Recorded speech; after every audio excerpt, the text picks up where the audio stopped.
Blossom Blossoms, what's up? What's poppin'? You know, what's okay, I can't do this intro thing. But welcome back to my channel. I'm Anna, and I have another poetry book to share with you guys today. One of my favorites would be Chasers of the Light by Knott Gregson. It's poems from the Typewriter series, and let me just say, I love anything oldie. Like, I love vintage. So Typewriter already was on my good side before I even read the poetry. And then I found out that, hold on, it's got pictures. So we're already at like a 4.5 right now. Not to mention that the poetry was amazing. I loved the poetry so much in this. It was fantastic artistry at its best, and I cannot wait to talk to you guys about it. So stay tuned.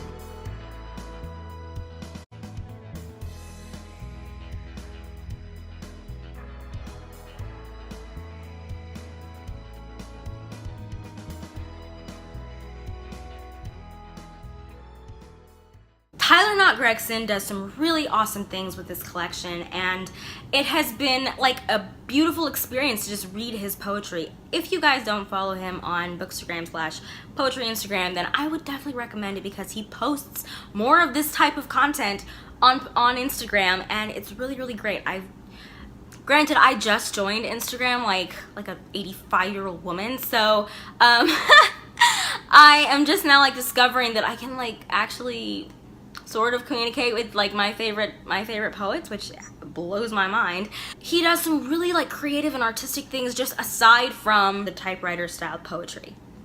His writing is fantastic. One of my favorite ones is actually not from the typewriter, but it's this thing called blackout poetry, which I don't know if you know what it's about, but you sort of take a book, any type of book or magazine or whatever, you can even do it on people's poetry, and you take a Sharpie marker or you can paint over it, but you leave the words that you want to use to make a poem, and you make a poem out of the words that you don't black out. And so it's really cool to take not other people's words, but it's really cool to take a page that's like, say it was for a story, and turn it into poetry by just marking out some of the words. I know some book people on here are gonna be like, you monster, how dare you write on pieces of paper with words on them, but I mean, I'm making poetry, so one of my favorite poems is this one right here, and I will read it for you if you can't see it, but it says, "We must never forget while we sit wavering of courage to have hope." And I think he took that from a book because on the side of it, it says the quality of romance, which I think is appropriate. I mean, you can have hope about romance, you can have a hope about life, or just everything in general, so that works. He also likes to typewrite, if that's how you could say it, on just random pieces of paper, it seems, because there's sometimes like maybe like old receipts or pieces of paper that look like they've been used or they were once something else, and then he writes poetry over them, which I've actually never thought of doing that. I almost feel like if a paper has been used, it's just sort of unusable unless you're going to recycle it. But to recycle it for poetry, that's something that never crossed my mind until I read this book. And now I'm on the lookout for a typewriter because I really want to try that myself. I really love how he's incorporated photography and poetry, and sort of just the way he's managed to blend them together has been such a different experience from reading other poetry books where it's like either illustrated or there's no pictures. And so the photography adds such another level of depth to it because they're pictures of real life things like the sky or lightning or horses or a place that he used to visit as a child, things that hold memories for him. And what's really cool is they're pictures that he's taken himself. He's a professional photographer, so that is it's so much cooler that he's done all of this himself, and you know, it wasn't just like pictures that he had someone else take. All of this is his work. It just feels so much more raw and like special to know that he's done all of this work. His book is also really inspirational, which is not, I don't find that to be common among poetry books. I feel like poetry is a very good outlet for pain, and so that's a lot of times what it depicts is people's pain, or the hurt that they've been through, the things that people have done to them or are doing to them currently.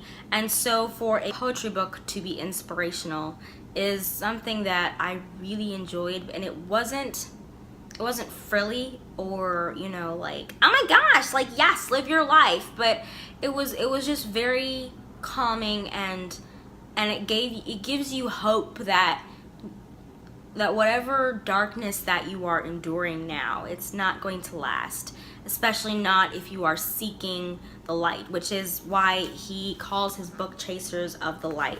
He says here, I wrote once that I was a memory keeper, that I was a trapper of time. I wrote that I was a stealer of stolen glances, a thief of buried fears. I wrote that I was a chaser of the light. After all this time writing and all the photos I've ever taken, I realized just how true those lines are. In all I write and all I say, I am trying to chase the light that I cannot help but see around me. This book, in the simplest terms, is a map my wandering feet have taken in that pursuit. It is simple words on random pieces of paper that snuck into my life along the way. There will always be light, and I will never stop chasing it. That, I think, is something to aspire to. I know that there are times when I don't seek the light, I don't seek good things, or I don't seek things that will give me hope, or I stay in things that make me sad. And so to have that reminder that there will always be light, there will always be good, there will always be better than what I'm going through is something that really helps me sometimes get through the day, or just get through the next hour. So I really would encourage you guys to read this. It is a great book, and for anyone who it's a great start for anyone who wants to start reading poetry. It would definitely make you want to read more. I don't know if he's actually coming out with another book. I feel like there's something in the works about that, but I'm not sure. But know that if he is coming out with another book, I will be the first to buy it. He's a great writer, guys, and I really love that. I just love the hard work. I feel so much more special knowing that he's taken all of these papers and just compiled them into one. And it's something that I actually really want to do at some point, even if it's not like even if it's not done on a typewriter. It's something I definitely want to do. So in editing my videos, I realized I didn't film an outro, so I'm going to do it now with school, but I've got some time. So just in conclusion, I would definitely recommend this poetry book, and I actually did some research and found out that Knott Gregson is coming out with another book, and I'll put the links to the description below. And he also has 2 other books of the same nature with typewriting as well, so I'll definitely put that in the description so you guys can go check them out. I hope you enjoyed this video, and I'll see you in the next one.